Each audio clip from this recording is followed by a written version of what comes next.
Hello, everybody. Lindsey Huddleston with Sports Psychology Solutions back in the building. Finishing up day one at the Rodney Hurd basketball camp. I got Coach Mike Williams here, who's doing a lot of work.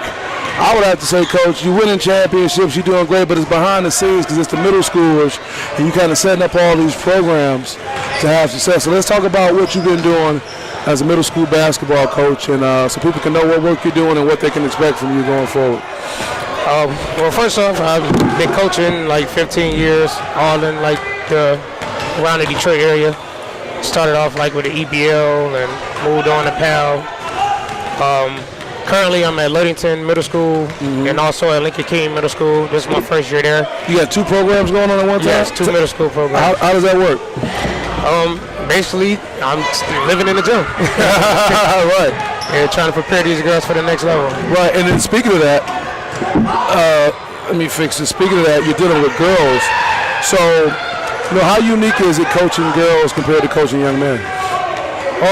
It's definitely different, because you got to deal with attitudes and things like that. But right now, the girls are kind of like more keyed in than a lot of the boys. I can say that. The boys, it'd be a little bit different. They don't like to listen as much. The girls feel like they got something to prove, and they go hard. I get it. It's funny you say that because I was just speaking with a group in the breakout room, male and female, and I noticed there was one table of young ladies who were super locked in. Now, as a speaker, that's always good, but it was like, wow, and I had to stop and say, I acknowledge you guys being locked in, but guess what?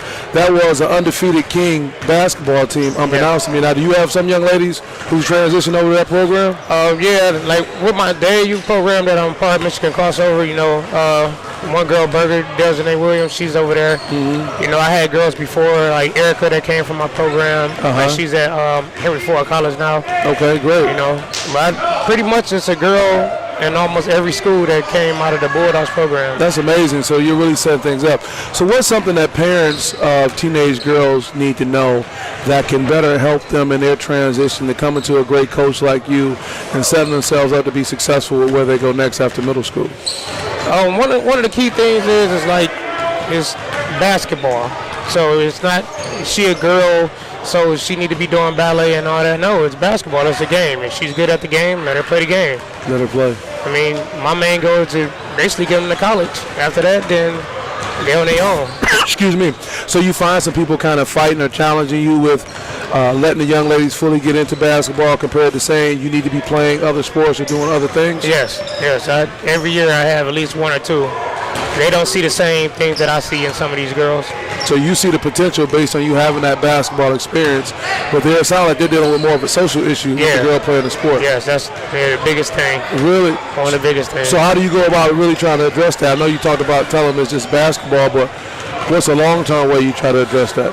I just show them different examples. I show them like some of the girls that play basketball that's in like the WNBA or that's in college that came out of my program that's in college, and then some of them that didn't play basketball but they're like lawyers and things like that. So I think that's the one thing we miss out a lot on, Coach, is saying how basketball can potentially help you to get a Division I scholarship, which is we know is few and far between, but how it helps you with the principles of life. We heard Coach Hurd out here really getting on these players, myself included, you as well. Yeah. We almost had something to say to every kid, but if you look at the things we were talking to them about, just about everything we talked to them about, Coach, will relate to them and how they are successful in life. Exactly.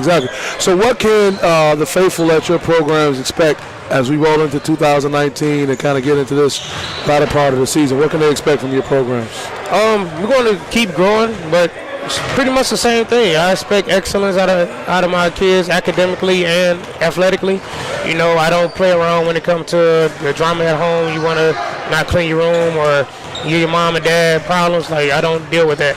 It's a different thing out of my program. Like, my girls currently at Ludington haven't lost a game in Detroit Public School League in 6 years. Wow.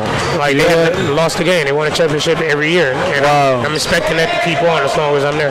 Oh, man, you're doing great. Well, Mike Williams doing some great things. I really wanted to highlight his great work because a lot of people are benefiting from your hard work based on the success of their programs. But keep it up, and we know you'll keep doing some great things, okay? Thank you. All right, thank you.